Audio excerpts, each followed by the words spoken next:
Bridge जैसा है और उसका नाम उन लोगों ने आदम ब्रिज रख दिया, जबकि सच्चाई यह है कि वह हमारा ब्रिज है। भगवान श्री राम के द्वारा वो बनाया गया था, लेकिन काल के प्रवाह में इतना कुछ उथल पुथल हुआ कि वह ब्रिज समुद्र के अंदर आ गया।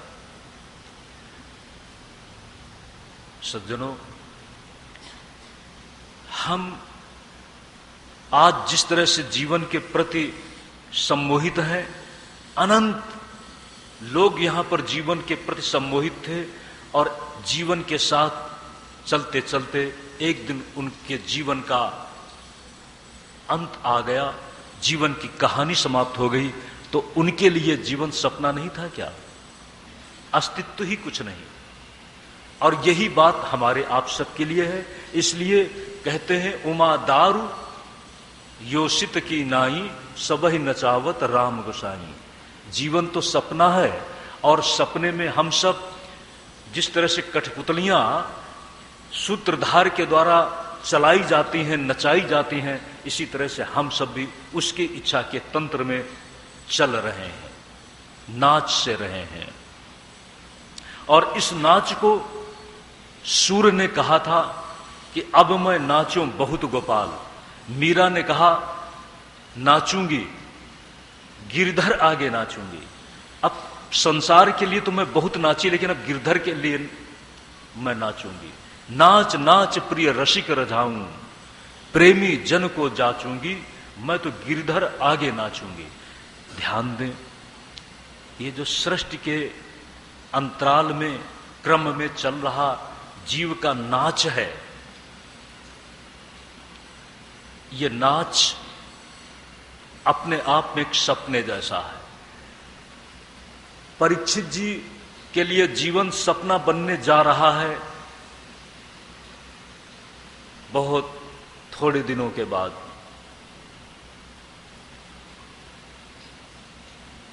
परीक्षित जी को बड़ा प्रश्न है कि यह सब सुखदेव जी महाराज क्यों सुना रहे हैं। वंशावली राजाओं की, मनु मनवंतर की व्यवस्था में किसके वंश में कौन हुआ, यह सब क्यों सुना रहे हैं।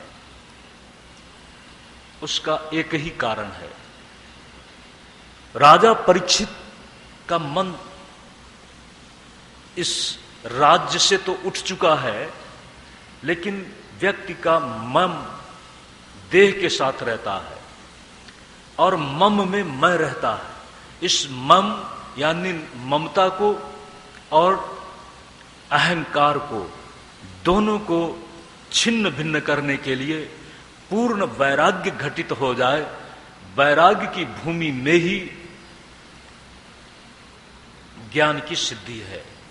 ध्यान देना, दोनों भाई हैं, वैराग्य और ज्ञान दोनों भाई हैं।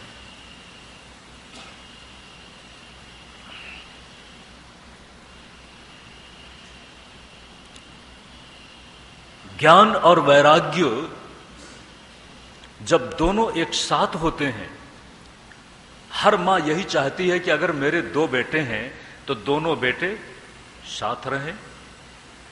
मां को कभी भी यह पसंद नहीं आता कि बेटे अलग हो जाएं। तो ज्ञान और विराग जब दोनों साथ रहेंगे तो मां को खुशी होगी ना। दोनों एक दूसरे के साथ पूरक बनकर के प्रेम के साथ रहें, मां को यही अभिलषित होता है। तो भक्ति रूपी मां किससे जुड़ी हुई है? भगवान से। भगवान की दूसरी शक्ति कौन है? माया। माया से संसार है। लेकिन एक बात मैं आपको बताना चाहूंगा, जीव अपनी दृष्टि से फर्क करता है। जिसके दो पत्नियां हों तो मुश्किल तो होती है, लेकिन वह पति जिसके दो पत्नियां हों, वह भी यही चाहता है कि कम से कम दोनों मिल करके रहें। ये तो चाहता है ना। इतना होने के बाद भी झगड़ा क्यों होता है? एक पत्नी जरूर ये महसूस करती है कि मेरे से ज्यादा उसके प्रति अनुराग है, ऐसा होगा। दूसरी जरूर ऐसा अनुभव करेगी कि नहीं नहीं, मुझको जितना चाहा जाता है उससे ज्यादा उसको चाहा जाता है। और यह भी सच है, घर में भी यही बात देखी जाती है, बच्चों के बीच में भी ये होता है। बच्चे कहते हैं मेरी माँ मेरे पापा मुझको ज्यादा प्यार करते हैं। प्रश्न यह है कि उस बाप से पूछा जाए, उस माँ से पूछा जाए और उस पति से पूछा जाए वो क्या चाहता है। वो भी बाहर से तो यही कहेगा कि मैं सबको समान रूप से प्रेम करता हूं, लेकिन उसका भी कहीं न कहीं किसी एक में ज्यादा अनुराग होता है या नहीं, ये आप मुझे बताएं। होता तो सब में है, लेकिन कहीं न कहीं कुछ उनके स्वभाव और उनके व्यवहार वर्तन के अनुसार पिता या मां का मन किसी में विशेष झुक जाता है। आप ध्यान दें, भगवान की दो पत्नियां हैं, दो शक्तियां हैं, एक माया और दूसरी भक्ति। भगवान को पसंद तो दोनों है, क्योंकि माया से संसार चाहिए और भक्ति से मैं स्वयं अपने आप को समर्पित कर देता हूं। तो जिस दिन व्यक्ति के मन में भक्ति का उदय होता है, ध्यान दें, भगवान माया से उसको अलग करके अपने साथ मिलाने के लिए स्वयं तत्पर हो जाते हैं। महाराजा परीक्षित और सुखदेव जी महाराज जब ये सारी चर्चा सुना रहे हैं, ये चर्चा माया के अंतर्गत है। सृष्टि के व्यापार पर जब चर्चा कर रहे हैं, सृष्टि के प्रसंग में वंशावली का व्याख्यान कर रहे हैं, तो एक ही मतलब है, ये मायामय चर्चा है। मायामय चर्चा माया का खेल है और इस खेल के अंदर कोई अपवाद नहीं बन सका। अपवाद नहीं बन सका तो अब इससे मन उपराम होकर ज्ञान की उस भूमि में स्थित हो जाए जिस ज्ञान की प्रकृष्ट भूमिका में पहुंचने के साथ, पहुंचा देने के साथ भक्ति भी सार्थक हो जाती है। सुखदेव जी महाराज विदुर और मैत्रेय संवाद को माध्यम बना करके परीक्षित जी को बता रहे हैं, मनु की वंश परम में उत्तानपाद, प्रियव्रत दो बेटे हैं। पहले बेटियों की चर्चा हुई। पहली बेटी देवहूति, दूसरी प्रसूति और तीसरी आकुति। आकुति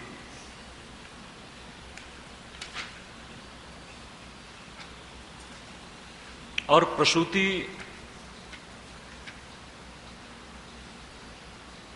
की चर्चा बाद में करते हैं। देवहूति के संबंध में बताया गया था कि 9 कन्याएं थीं। उन 9 कन्याओं का क्या हुआ?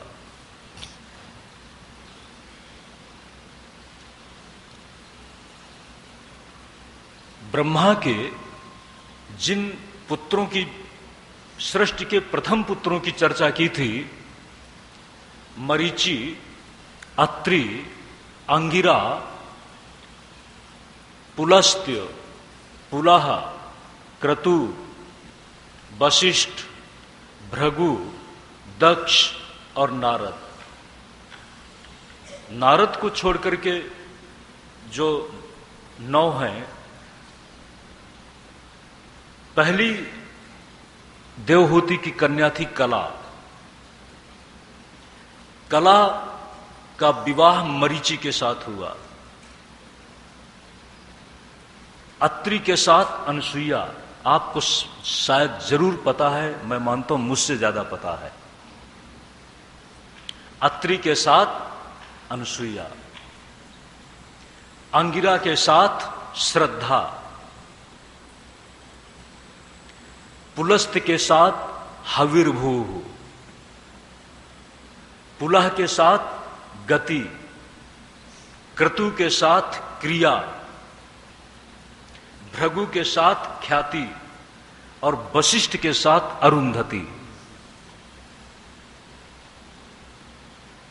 और एक और हैं अथर्वा, उनके साथ शांता, कहीं उसका नाम शांति भी है, उसका विवाह कर दिया गया।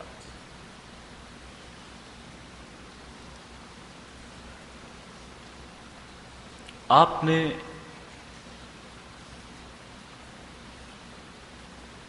इसी प्रसंग में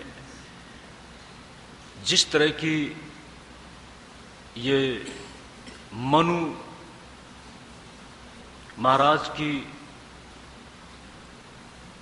जो पुत्री है देवहूति, देवहूति का विवाह हुआ कर्दम से, और उनकी 9 कन्याओं के विवाह के संबंध में आपने अभी अभी जैसा बताया, आपने सुना। कपिल महाराज के संदर्भ में आपने सुबह सुना था। मरीचि की कला है, और कला और मरीचि से कश्यप का जन्म हुआ। ये बहुत बड़ा विस्तार है, सामान्य रूप से आपको बता रहे हैं। 7 दिन की व्यवस्था में श्रीमद् भागवत में आपको बहुत संक्षेप में सूत्रात्मक ढंग से परिचय देना है, कथ्य वस्तु पर आपका ध्यान केंद्रित करना है। मरीचि और कला से कश्यप हुए, अत्रि को अनसुईया, और अनसुईया और अत्रि की संतानों में आपने सुना है महर्षि दुर्वासा, दत्तात्रेय और चंद्रमा। कहते हैं कि ये तीनों अवतार के रूप में हुए हैं। किसके अवतार हैं? ब्रह्मा विष्णु महेश।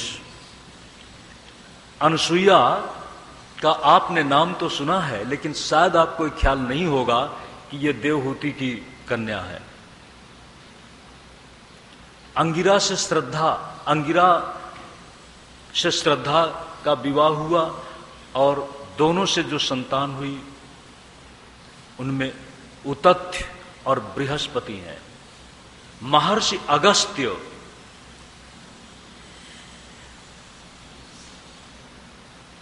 हमारे इन्हीं महापुरुषों में जिनको बताया गए उन्हीं परंपरा में है। महर्षि अगस्त की पत्नी है लोपामुद्रा। लोपामुद्रा के मन में भी एक चाव पैदा हो गया, हालांकि वह राजकन्या थी, लेकिन उसके अंदर गहनों का आकर्षण पैदा हो गया।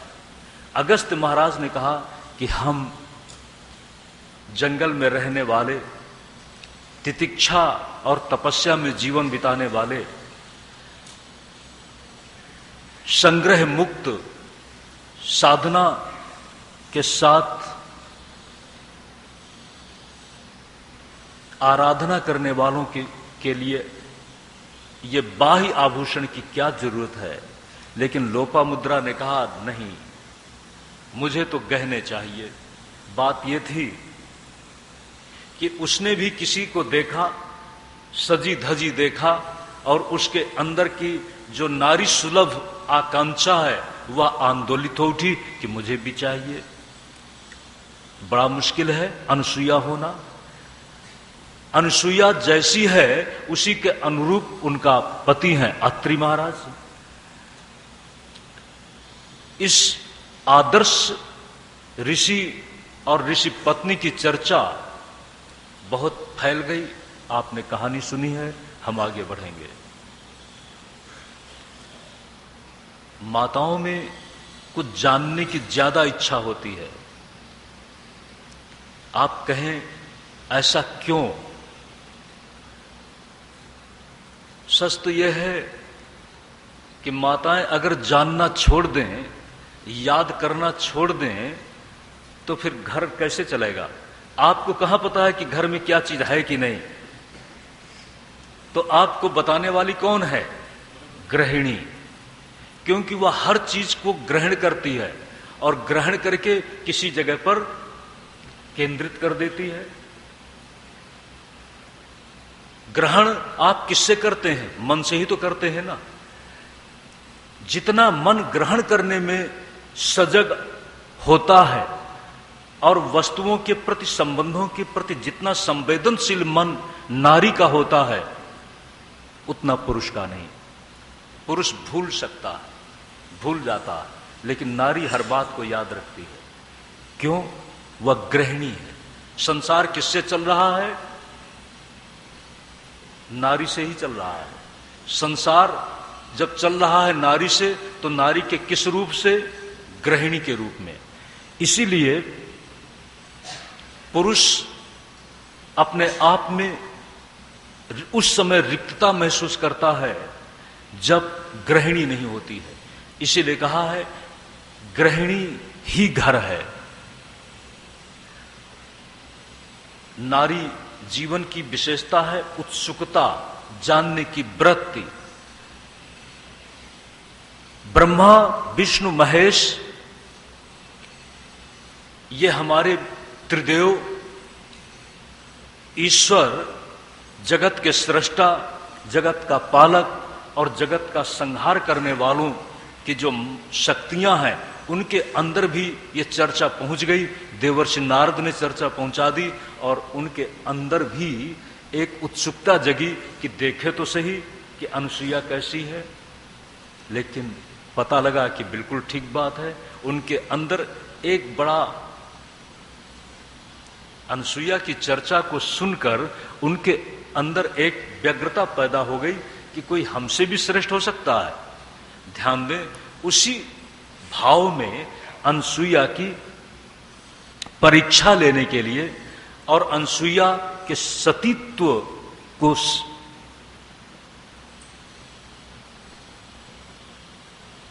दुर्बल बनाने के लिए उन्होंने अपने अपने पतियों से आग्रह किया। वो गए हैं और परीक्षा ली है। परीक्षा तो क्या ली, परीक्षा में वो विफल हो गए। गए थे परीक्षा लेकर अपनी पत्नियों को संतोष देने के लिए, लेकिन जब वो गए हैं तो वापस लौटे ही नहीं। माता अनुसुईया ने उनको बालक बना दिया, बालक बन गए। अब जब बालक बने, क्यों बने? बड़ी उल्टी बात की थी। भिक्षा तो मांगी, भिक्षा तो मिलेगी, लेकिन जिस तरह से भिक्षा मांगने का उन्होंने आयोजन बनाया, भिक्षा पाने के लिए जो शर्त रखी, माता ने कहा ये तो भिक्षा तुमको उस समय उस तरह मिल सकती है जब आप बच्चे बन जाओ। बच्चे बन गए। उधर